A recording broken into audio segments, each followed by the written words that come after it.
A meta principal para anunciar que nós também introduzir experiência nova de qualidade de cuida para todo caso de cuida.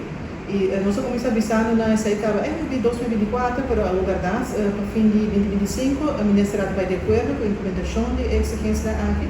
E precisa nos informar em caso dia mais, e o que será e também precisamos nós vai ter a implementação de 3 fases. E você mesmo para aproveitar na altura, para nós também informar na Colobim, também normalmente uma medição para como a situação atual também está sendo cuidado e a base disso aí também introduzir exigência nova e também mara essa na vergunningen na área. Atualmente nós temos 18 casos de cuidado, naturalmente vou ter na cuenta também para privada para locais então 18.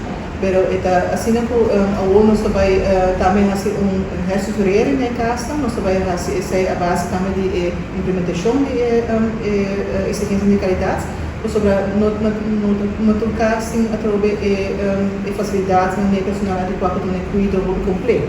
Então precisa mesmo anunciar em casa também por essa grande hora mará, agora não é permisso não é raia e através de nanting personal hopi experto e facilidade hopi bom não por dar um cuidado completo, se não tem saída por dar um cuidado menos completo. De saída é cambio que nós vamos a fase de 6 precisa mesmo começar a começar a acabar sim, fase 1 nós informar devidamente dia 8 de janeiro acaba para começar a preparar na raia apresentar também para lançar o que está vindo e começar a segunda não está educar envolvem nas comunicação também que dá aplicar nós temos boa cooperação também que outro começo de rabo e essa aí também é juist para começar a segunda nos quer fortificar.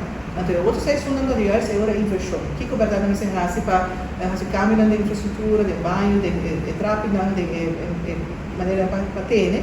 Tudo isso não gasto não podemos fazer para verdade. Só dia não tem parte é presente de 2 fases.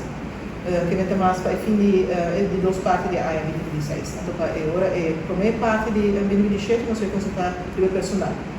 Então, o personal começa a estar no grupo adequado, não tem diploma adequado, não tem expertise adequada para poder trabalhar a verdade em casa. Então, área, e-mail para a câmera aqui e naturalmente está caminhando base substancial.